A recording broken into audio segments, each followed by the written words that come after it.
Ladies and gentlemen, welcome, dear viewers. Welcome to tonight's program. Let's Talk. Let's Talk is a program that is presented to you by Willie, straight from Ottawa. This is the second part of where we left off last time. Fluency in a conversation. Fluency in a conversation. Last time we dealt with different things, factors that you need to consider, and mannerisms that you need to break and drop. So today we will be a little bit quick as we'll be learning a few things regarding ways to improve. If you have practices that you need to drop, it means there are ways that you need to improve. But before we get to that, I'll tell you a little bit of a story, something funny. I would like to begin my course with something funny. I got to Canada in 2009, and then a week later, I saw my friend Fabrice come into my door. It was a fine Saturday morning. He knocks on my door and starts selling me life insurance. I said, Fabrice, what's going on? I don't need that. He says, everybody needs life insurance. Why? Because when you die, your funeral's going to be awesome. I said, what? No way, I don't need life insurance. He said, death is unpredictable, so you need life insurance. I looked at him. I said, no, I don't need life insurance. He said, people will love your funeral if you have life insurance. They'll be like, it was awesome. I said, wait a minute. My living is not awesome. You mean my dying is going to be awesome? Just get out of here, man. And I thought he was just stopped right there. Let me fast forward. When I became a Canadian citizen, the government wanted to play mind trick on me. And this is what happened. They sent me letters to congratulate me on my newly granted status. And inside the letter, there was another letter. I am so excited, as everybody else. I tear up the letter and I see, to my surprise, it says, do you want to donate your organ when you die? I said, what? I don't want to donate nothing when I die. You know, I don't want to go to heaven heartless if I give you my heart. St. Peter will be sitting on the gate and looking at me like, you come in here heartless? I said, no. I said, no. I said, no. What if they took my eyes and I want to see the Lord in heaven? I can now. I don't have eyes. Anyways, long story short. Let's come back to our program, dear viewers. We said 3 things that you need to consider when you want to practice your fluency. Number 1, we said the factor slight pauses into many places can result into a muffled speech. Number 2, we said if you fail to organize your thought process in a logical way, it can result into a impaired speech. Number 3, we said lack of familiarity with the certain rules of grammar in English can cause a problem. Now, people that do these things, they ignore one fact, is the way their brain works. Your brain is the most powerful, if you will, the most versatile organ in your entire body. That organ that in a grown-up man, the brain weighs only about 1,500 grams. Did you know that? But it has hundreds of billions of nerve cells. And all these are interconnected. What do? They communicate. Each one has its role. Like, you see what I'm doing right now? Brain is helping you do this at the same time talking, at the same time looking at the camera. All this is actions that are taking place simultaneously inside my brain. There is a part in my brain that is filtering what I'm saying right now. It's telling me not to say useless stuff. And there's another part that is telling me you need to coordinate what you're saying with with your arms. Now, as I'm doing this, I'm training my brain.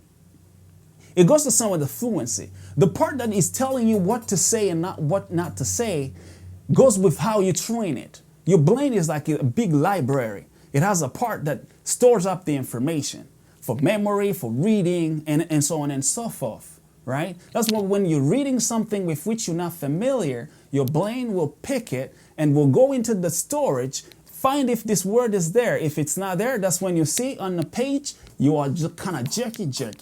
So your brain can do a lot of stuff.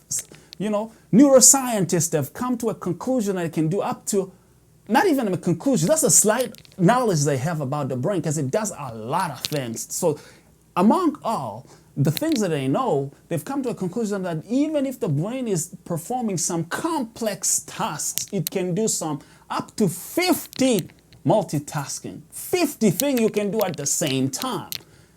Less fluency. This is a very minor thing. So, let me just say it in a few words. Take your brain as a sponge.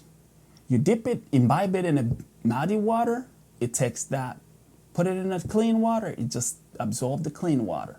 Now, if you give it an easier job of trying to link or bridge two sentences together by adding or finding just a word that you are going to create, that you'll be repeating, your brain is going to think that is the way things ought to go. It's not the way it is. So what you need to do is to train your brain to avoid pauses. Because every language has its own rules. Maybe in your mother tongue, that's okay. But in English, these things do not apply. Slurring or stuttering or doing or slurring, or those expressions like and those you know what I mean, you know what I'm saying, all these things in English they don't apply. If you want to be a fluent person, build up a logical thoughts in a way that your transitioning from one thought to another will be seamless, flawless. Okay? Avoid pauses in too many places. How do you do that? How do you get to that? Watch other people, native English speakers, talking. Why? Because then you will learn the speech pattern. Man, you're not there's nothing new you're bringing in this world. Everything is already preset right now. So when it comes to language, we learn from other people. So watch other people. You live in Canada. You see people speak English every day. You run into people speaking English every day. Watch when they're talking. Learn the speech pattern. Why? Because words go together as a group to make up an entire thought. That way, you don't have to cut your words, or you don't have to impress other people by doing it the wrong way. Why do I say that? Because it is true that some people, when they have a problem, they result into using complex verbs just to mean nothing. When native English speakers are talking, they won't use complex verbs. They're just talking in a normal way like I'm doing right now, okay? So just make sure that the thoughts are flowing smoothly. Go one thought to another. See how I'm going slowly? I'm trying to get you to understand what I'm saying. Now, organize your thought process in a logical way. What do you need to do? It goes again into your brain. Train your brain to think the idea you want to convey, the thought, the entire thought you want to convey. Not just words, but thought. People understand ideas, the entire thought, rather than words. Did you know that? Do not come up with some fancy words thinking that people are going to be impressed. This is 2017. You don't need no fancy words. Now, familiarity with the grammar. This is another thing. Yes, you're learning a new language. You need to familiarize yourself with grammar. How do you do so? By listening other people speaking, learn the speech pattern as I mentioned earlier, and more to that, reading. Soma. Para gusomi chupa. Soma gitabo. When was the last time you read a book? 8 months ago? One page 8 months ago. Come on, brother. Come on, sister. Read. Please. At least one page. That's the way you train your brain. It's not somebody's going to come here and tell you, this is, okay, follow me. And then bang. You do not become a fluent speaker overnight. No. What I'm telling you right now, it's coming down from my brain, from the memory. I did not read this anywhere, but I know it's going to help you if you follow this instruction. Read. Watch movies. You see something complex or a verb that you do not know or it's not familiar to you, look it up in a dictionary. That's why we have dictionaries. Look it up in a dictionary. And then practice those words out loud, because the more you repeat, the easier your brain grasps the meaning of the word. And then it will bring it quicker and quicker when you are talking. Easy, right? Okay, let's repeat. I said, slight pauses, avoid those. And how do you do that? By trying to watch other people talking, like follow the speech pattern. By pattern, I mean, how do they begin a sentence? What do they use? What do they avoid to use? Try to pick out people that you know do well. Not all English speakers, not all native speakers speak well. Do not get confused. We live in a country, we know there are people that are native English speakers, but don't speak English well. I'm telling you right now, learn this from me. So pick your role model, somebody you want to watch carefully, and you can do that. Number 2, organize your thought process in a logical way. Think before you talk. Think of ideas, not words. People remember ideas, they don't remember verbs. Avoid using fancy sentences, fancy verbs, because what's important in communication is your message to get across. It's not your verbs, it's your message to get across. Are we together so far? We are still talking about fluency. Now, to familiarize yourself with the rule of grammar, you need to read. Read. Know when to use a certain expression and when not to use. Because some expression vary depending on circumstances, depending on places. In Canada, you can say, I don't even have a red cent, to mean you don't have money because we have red cents here.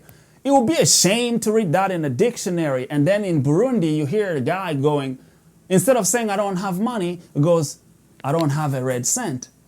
There's no red cent in Burundi, so why you use that? You're just confusing yourself. Well, you must have picked it up in the dictionary that red cent mean no money, because it's the cent, the small cent we have in this country or in certain countries. See, those little things, apply yourself to reading.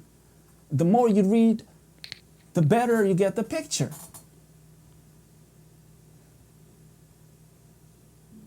Is there anything else you didn't get? I hope you have benefited fully from this program. Fluency in your everyday conversation. Brother and sister, it's important that you cut down on useless mistakes, useless things, because your brain can do better than that. Your brain is a very powerful machine. Your brain can think. Your brain, when well trained, can do you a good job. And practice this in your everyday conversation. A lot of people use some vulgar language when they're speaking with their friends, hoping that they will be very formal when only they go for a job interview. Make it your aim to use this every day when you talk to people. That way, your brain gets trained and you'll never have to sweat when you're talking in front of your boss, when you're going for an interview, when you're going in front of a camera like this. Like right now I'm in front of a camera, but I'm talking like I talk when I'm home. This is Let's Talk. I hope you enjoyed this moment. My name is Willie. You like it? Kandaraik. Kandaraik siya. Kandaraik.